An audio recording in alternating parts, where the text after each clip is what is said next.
Quand la pluie commence à battre le chien, même son maître regarde ailleurs. Mes chers compatriotes, ce qui se passe actuellement dans les hautes sphères du quand la crise dure trop longtemps, ça essaie en poussant le revenu commence à souffrir cerise. Par plus de centaines de milliardaires. Chez Camerounais, ce n'est pas un simple épisode politique. Non. C'est un véritable drame silencieux, une chute organisée, une humiliation en 2 temps. Et si vous pensiez que tout s'était arrêté avec l'éviction de l'ancien président de l'Assemblée nationale? Détrompez-vous. Le film ne faisait que commencer. Nouveau titre plus percutant. Coup double au sommet, après la chute du patriarche, la première dame achève le clan qu'avait dans un silence glacial. Oui, vous avez bien entendu. Dans les coulisses du pouvoir, là où les décisions ne passent pas toujours par les institutions officielles. Une seconde onde de choc vient de frapper la famille qu'avait. Et cette fois-ci, c'est directement dans un cercle très proche du sommet que le coup est parti. Mes chers amis, dites-nous en commentaire. Sommes-nous face à une simple réorganisation, ou à une véritable mise à l'écart stratégique d'un clan devenu gênant? Ne partez pas, car ce reportage va vous plonger dans un univers où le pouvoir ne se partage pas, il se contrôle. Un monde de repositionnement, de silence lourd, et de décisions qui ne laissent aucune trace officielle, mais qui parlent très fort pour ceux qui savent écouter. Chaque mouvement compte. Chaque détail a son importance. Parce que ce que vous allez découvrir ici, ce n'est pas une simple affaire de nomination, c'est un signal politique. Un message. Et peut-être même un avertissement. Avant de plonger au cœur de ce dossier brûlant, prenez juste 2 secondes. Likez la vidéo. Abonnez-vous à Kamé News. Activez la cloche de notification. Parce qu'ici, on ne vous sert pas l'actualité fade et sans goût. Sur Kamé News, l'information est décortiquée, épicée, analysée, sans filtre et sans peur. Alors restez bien avec nous. Car ce que vous allez entendre aujourd'hui n'a absolument rien de banal. Partie 1, la chute d'un pilier du système. Mes chers compatriotes, asseyez-vous bien. Ajustez le volume.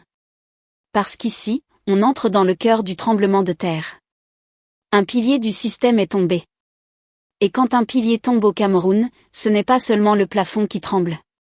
C'est toute la maison qui commence à faire KRRRR, KRRRR. Une chute qui n'a rien d'ordinaire. L'ancien président de l'Assemblée nationale, ce n'était pas un simple fonctionnaire qui signait des papiers en attendant la retraite. Non. C'était une institution à lui seul. Des années au sommet, une longévité politique qui dépasse même certains abonnements Canal+, une présence constante dans les grandes décisions. Bref. Un homme installé. Très installé. Et dans un système comme le nôtre. Plus tu restes longtemps, plus tu deviens difficile à bouger. Mais comme on dit chez nous, même le grand fromager finit par tomber un jour, surtout quand le vent change de direction. Le vent du changement, ou simple réaménagement. Officiellement, on parle de réorganisation. De renouvellement. De dynamisme. Mais mes chers amis, au Cameroun, les mots sont souvent polis, mais les actes sont directs. Quand on te dit réaménagement, parfois ça veut dire on t'a déjà remplacé, merci pour le service. Et c'est exactement ce qui s'est passé. Un nouveau visage apparaît, Théodore Dato. Un nom qui entre désormais dans la lumière, pendant qu'un autre sort discrètement par la porte de derrière. C'est ça la politique camerounaise, une scène où les acteurs changent, mais la pièce continue. Du sommet, à la sortie discrète. Ce qui frappe dans cette affaire, ce n'est pas seulement le départ. C'est la manière. Pas de grands discours d'adieu. Pas de cérémonie nationale avec fanfare et tapis rouge. Non. Transition rapide. Propre. Sans bruit. Comme si on avait appuyé sur « mute ». Hier encore, il était au sommet de l'Assemblée nationale. Aujourd'hui, silence radio. Mes chers compatriotes, dites-nous. Dans quel autre pays on peut passer de chef d'institution à ancien responsable aussi rapidement sans explication détaillée? Le pouvoir au Cameroun, une stabilité, très relative. Cette situation nous rappelle une vérité que beaucoup refusent d'accepter. Au Cameroun, le pouvoir est stable, jusqu'au jour où il ne l'est plus. Tu peux être là pendant des années. Tu deviens une référence, une habitude, presque un décor. Et puis un matin, tout change. Sans prévenir. Sans consultation publique. Sans débat national. Décision prise. Dossier classé. Nouveau chapitre. Un système de dépendances invisibles. Mais attention, la chute d'un pilier ne concerne jamais une seule personne. C'est tout un réseau qui est impacté. Les alliés. Les soutiens. Les proches. Les bénéficiaires indirects. Tout le monde commence à sentir le sol bouger sous ses pieds. Parce que dans ce type de système, le pouvoir fonctionne comme une toile d'araignée. Tu touches un fil. Toute la toile vibre. Une décision qui soulève des questions. Alors forcément, les interrogations commencent à surgir. Pourquoi maintenant? Pourquoi ce changement précis? Est-ce un choix stratégique? Une réorganisation interne? Ou bien un message envoyé à d'autres acteurs du système? Parce que oui, au Cameroun, chaque décision est aussi un signal. Un message codé, destiné à ceux qui savent lire entre les lignes. Le message derrière la décision. Et si on analyse bien, ce genre de remplacement envoie plusieurs messages. Le renouvellement est possible, mais contrôlé. On change les visages, mais toujours dans un cadre maîtrisé. Le fauteuil du pouvoir, prêté, jamais donné.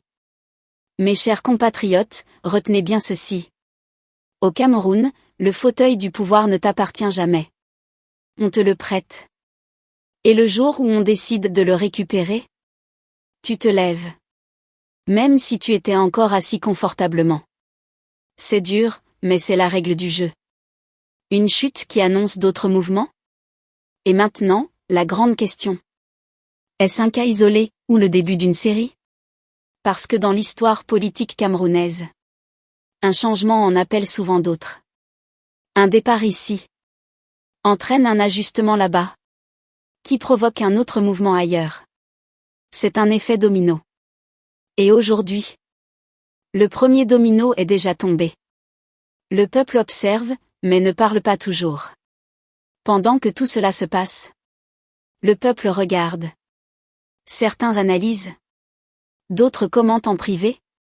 D'autres encore préfèrent garder le silence. Mais au fond, tout le monde comprend qu'il se passe quelque chose. Mes chers abonnés de Camé News, selon vous, cette chute est-elle simplement administrative, ou cache-t-elle des enjeux plus profonds? Est-ce le début d'un grand réajustement du système, ou juste un changement isolé? Dites-nous en commentaire, parce qu'ici, chaque détail compte. Partie 2, le CERAC, ce cercle très fermé. Mais très. Mes chers compatriotes, ici, on quitte la surface des choses. On descend maintenant dans les coulisses feutrées du pouvoir, là où tout se décide parfois, sans micro, sans caméra, mais avec beaucoup d'influence. Bienvenue dans un univers particulier, un monde à part. Le CERAC. Officiellement, c'est le Cercle des Amis du Cameroun, une organisation à vocation sociale, humanitaire, culturelle. Mais officieusement, c'est un véritable carrefour d'influence, un lieu où les relations comptent parfois plus que les textes de loi. Le CERAC, simple association, ou mini-république parallèle? Sur le papier, rien à dire. On parle d'action sociale, d'entraide, de solidarité, d'événements caritatifs.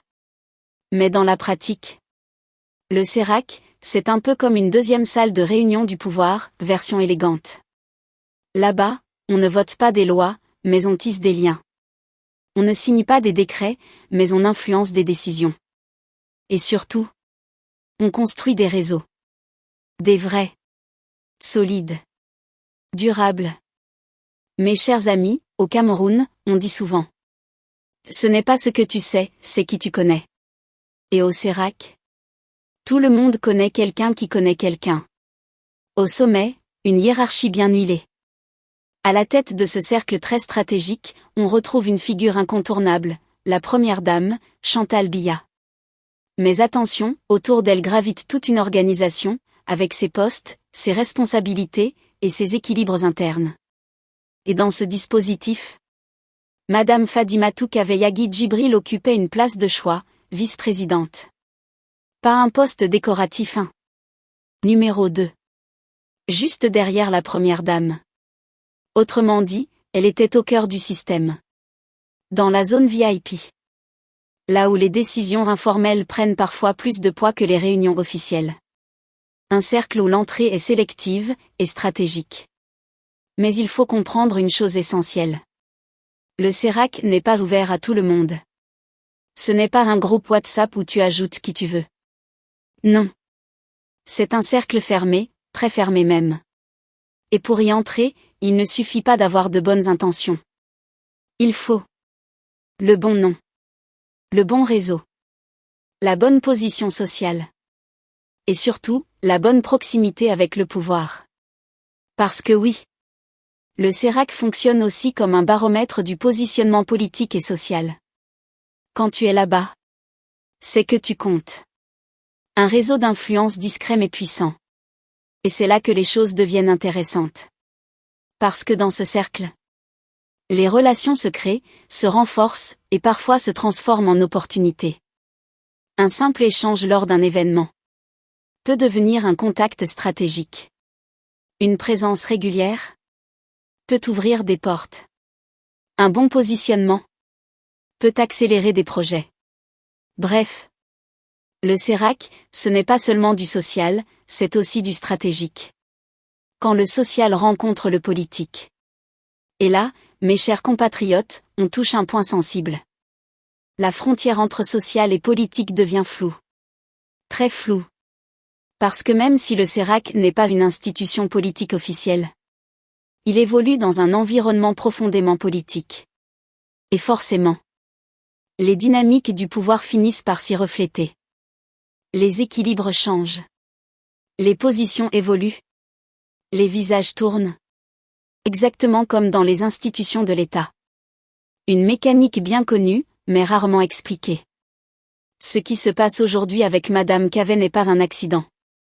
Non. C'est une mécanique déjà observée. Quand un haut responsable quitte une fonction stratégique, les positions de son entourage, notamment familiales, sont souvent réévaluées. Pas forcément officiellement. Mais dans les faits, ça bouge. Et ça bouge vite. Le CERAC comme miroir du pouvoir camerounais. Au fond, mes chers amis, le CERAC est un miroir. Un miroir qui reflète les réalités du pouvoir au Cameroun. Les alliances. Les hiérarchies. Les équilibres. Et surtout, les changements. Quand le sommet bouge, le cercle bouge aussi. Et ce qui se passe dans ce cercle donne souvent des indices sur ce qui se passe plus haut. Le non dit, mais tout le monde comprend. Ce qui est fascinant dans tout ça, c'est que rien n'est toujours dit clairement. Pas de communiqué détaillé. Pas d'explication officielle. Mais malgré ce silence, tout le monde comprend. Parce qu'au Cameroun, le non-dit parle parfois plus fort que les discours. Une question qui dérange, mais qu'il faut poser. Alors mes chers compatriotes, posons-nous une question simple, mais essentielle. Est-ce normal qu'un cercle à vocation sociale soit aussi lié aux dynamiques du pouvoir politique? Ou bien est-ce simplement le reflet d'un système où tout est interconnecté? Mes chers abonnés de Kamé News, selon vous, le CERAC est-il un simple cercle social, ou un véritable centre d'influence politique? Dites-nous en commentaire, ici, on dit les choses comme elles sont.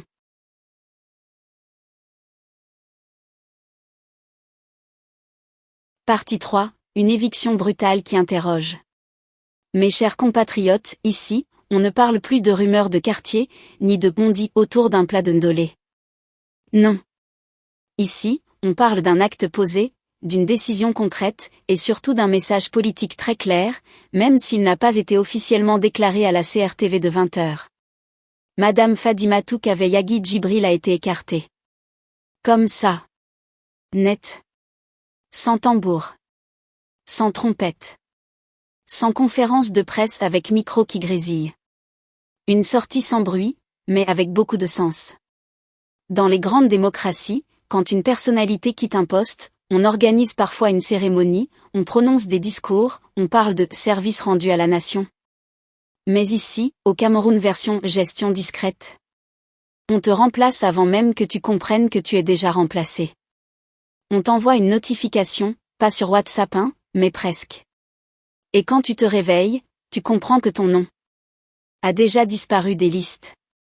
Comme un numéro supprimé sans sauvegarde. Mes chers amis, dites-nous franchement. Est-ce qu'on parle encore de réorganisation, ou bien d'une mise à l'écart calculée? Une décision brutale, ou simplement efficace? Selon plusieurs sources, la manière dont cette éviction s'est faite a surpris plus d'un. Pas de transition douce. Pas de passage de témoin en mode on se serre la main devant les caméras. Non. Coup sec. Dossier fermé. Page tournée. Et là, on entre dans la logique bien connue du système. Quand le train change de direction, ceux qui ne sont pas bien accrochés descendent, parfois en marche. Et ça, mes chers compatriotes, ça fait mal. Parce qu'au-delà du poste, il y a aussi l'image, le respect, la reconnaissance. Mais dans le jeu du pouvoir, ces éléments-là sont souvent, comment dire, secondaires. Le fauteuil n'est jamais à toi, il t'est prêté. Ce qui choque beaucoup dans cette affaire, ce n'est pas seulement le départ. C'est la vitesse. La rapidité avec laquelle tout a basculé. Hier encore, Madame Cavey était numéro 2 du CERAC. Aujourd'hui, elle est déjà dans la catégorie ancienne responsable. Même pas le temps de dire « attendez, on peut discuter ». Et ça nous rappelle une vérité que beaucoup oublient quand ils sont au sommet. Au Cameroun, le pouvoir, c'est comme une chaise en plastique au marché. Si tu ne fais pas attention, quelqu'un peut venir s'asseoir dessus pendant que tu es encore debout. Le remplacement annoncé, une continuité du système. Et là, accrochez-vous bien, parce que la suite est encore plus intéressante. Selon les informations qui circulent, Madame Cavey ne sera pas remplacée par n'importe qui. Non. Ce serait l'épouse du nouveau président de l'Assemblée nationale qui prendrait sa place. Ah, le Cameroun. Ici, même les transitions ont une logique familiale. Tu quittes, on met quelqu'un qui est déjà dans le bon cercle, dans la bonne dynamique, avec le bon réseau. On ne sort pas du système, on le réorganise. C'est comme au quartier. Quand un chef de bloc part, ce n'est pas un inconnu qui prend la place. C'est quelqu'un du même groupe. Coïncidence ou message politique? Maintenant, la vraie question que tout le monde se pose, mais que peu osent formuler clairement. Est-ce que cette éviction est simplement administrative, ou bien symbolique? Parce que quand on regarde bien, le mari perd son poste stratégique. Quelque temps après, l'épouse perd aussi sa position dans un cercle influent. Franchement, ça commence à faire beaucoup de coïncidences, non? Et au Cameroun, vous le savez très bien. Quand il y a trop de coïncidences, ce n'est plus une coïncidence. Le silence officiel, mais le bruit des interprétations. Ce qui rend cette affaire encore plus intrigante, c'est le silence. Pas de communiqué officiel détaillé. Pas d'explication claire. Pas de justification publique. Mais pendant ce temps, les interprétations circulent plus vite que les mototaxis à quoi. Chacun y va de son analyse. Certains parlent de logique institutionnelle. D'autres évoquent une sanction indirecte. Et d'autres encore parlent de simple réajustement normal. Mais au fond, personne ne dit clairement ce qui se joue réellement. Une leçon brutale pour les acteurs du système. Et là, mes chers compatriotes, il y a une leçon très importante dans tout ça. Dans le système camerounais, la stabilité est une illusion. Tu peux être au sommet aujourd'hui. Respecté, influent, incontournable. Mais demain, tu peux devenir un souvenir politique. Sans bruit. Sans préavis. Sans possibilité de contestation. Et ça, c'est une réalité que beaucoup découvrent, souvent trop tard. Le peuple observe, et pose des questions. Pendant que tout cela se passe dans les hautes sphères. Le peuple regarde. Et il se pose des questions simples. Pourquoi certaines décisions sont prises de manière aussi brusque? Pourquoi les postes semblent liés aux positions des époux? Pourquoi tout change si vite, sans explication? Et surtout, qui décide vraiment? Mes chers abonnés de Kamé News, selon vous, cette éviction est-elle normale dans un système institutionnel, ou bien révèle-t-elle une autre réalité du pouvoir au Cameroun? Dites-nous en commentaire, on vous lit sans filtre.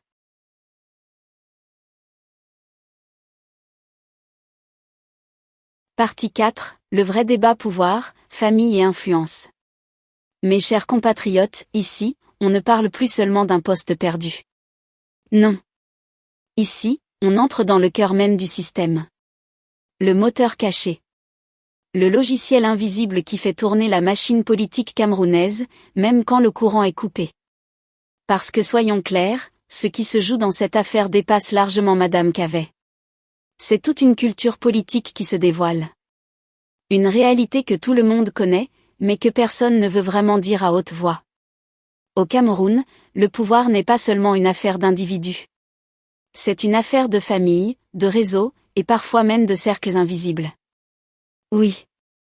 Invisibles à l'œil nu, mais très visibles quand il s'agit de nomination, de privilèges, ou de repositionnement. Quand Madame devient fonction d'État sans décret. Regardons les choses en face, sans maquillage, sans poudre de riz. Dans beaucoup de cas, les épouses de hauts responsables deviennent, comment dire ça gentiment, des institutions parallèles non écrites. Pas de décret signé. Pas de nomination officielle publiée dans Cameroun Tribune. Mais sur le terrain, tout le monde sait. Quand Madame parle, certains directeurs écoutent. Quand Madame appelle, certains dossiers avancent plus vite que le Wi-Fi quand le voisin paie bien sa facture. Et ce phénomène, mes chers amis, n'est pas nouveau. Depuis des années, une certaine élite féminine gravite autour du pouvoir, dans des cercles comme le CERAC, où l'on mélange subtilement social, humanitaire, et influence politique. Mais attention! Ce pouvoir-là est souvent un pouvoir par procuration. C'est-à-dire qu'il dépend du fauteuil de monsieur. Balance quand monsieur tombe. Madame aussi fait ses valises. Et c'est là que la réalité devient brutale. Très brutale. Parce que dans ce système, le pouvoir n'est pas personnel, il est attaché au poste. Aujourd'hui tu es numéro 2. Demain tu redeviens ancienne numéro 2. Après-demain, on ne décroche même plus ton appel. Voilà la vérité. Ce qui arrive à Madame Kavé, c'est ce qu'on appelle au quartier. Le retour rapide sur terre sans parachute. Et ça fait réfléchir. Parce que si une personnalité aussi installée peut être écartée aussi rapidement, alors personne n'est à l'abri. Pas même ceux qui pensent être intouchables. Le système camerounais, entre loyauté et opportunisme. Maintenant, allons plus loin. Ce type de situation révèle une autre réalité très camerounaise. La loyauté dans le système est souvent conditionnelle. Aujourd'hui on t'appelle maman, grande sœur, présidente. On te fait des courbettes, on t'accompagne partout. Mais dès que le vent tourne, chacun commence à recalculer sa trajectoire comme un taxi qui évite les embouteillages de Ndokoti. Et là, les mêmes personnes qui te saluaient avec deux mains commencent à regarder ailleurs, avec une seule main, et parfois même sans regarder du tout. C'est dur, mais c'est la réalité. Un système qui se recycle, mais ne change pas vraiment. Et ce qui est encore plus fascinant, mes chers téléspectateurs, c'est que ce système ne disparaît jamais. Non. Il se recycle. Aujourd'hui, une épouse sort. Demain, une autre entre. Même logique. Même fonctionnement. Même mécanique. On change les visages, mais le moteur reste le même. Et c'est là que la grande question arrive, la vraie, celle qui dérange même dans les salons climatisés. Est-ce que nos institutions fonctionnent réellement de manière indépendante, ou bien sont-elles encore trop liées aux relations personnelles et familiales? Le peuple observe, et comprend de plus en plus. Mais attention, il y a un détail que certains oublient. Le peuple regarde. Le peuple analyse. Le peuple comprend. Aujourd'hui, avec les réseaux sociaux, les débats publics, les langues se délient. Les Camerounais ne sont plus naïfs. Ils voient que derrière certaines nominations, il y a parfois des logiques qui dépassent les compétences. Ils observent que certaines positions ne sont pas toujours liées au mérite, mais à la proximité.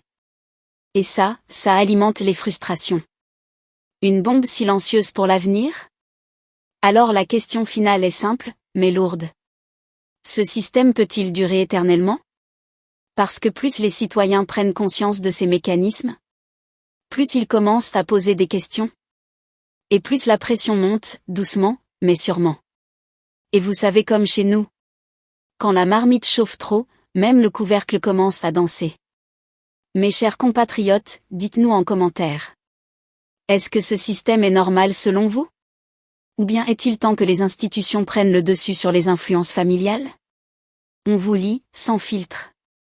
Conclusion, une leçon politique à méditer. Le pouvoir est comme l'ombre, il te suit quand tu es debout, mais disparaît quand tu tombes. Ce qui arrive aujourd'hui à la famille Cavey n'est pas seulement une affaire personnelle. C'est une illustration brutale de la réalité du pouvoir au Cameroun. Rien n'est éternel, et tout peut basculer du jour au lendemain. Alors dites-nous en commentaire. Sommes-nous face à une simple logique institutionnelle, ou à un système où tout dépend encore des relations et des positions familiales? N'oubliez pas de liker la vidéo, de vous abonner à Camé News, et surtout d'activer la cloche pour ne rien manquer des coulisses du pouvoir camerounais. Parce qu'ici, on ne vous raconte pas seulement l'actualité. On vous la décrypte, même quand ça dérange.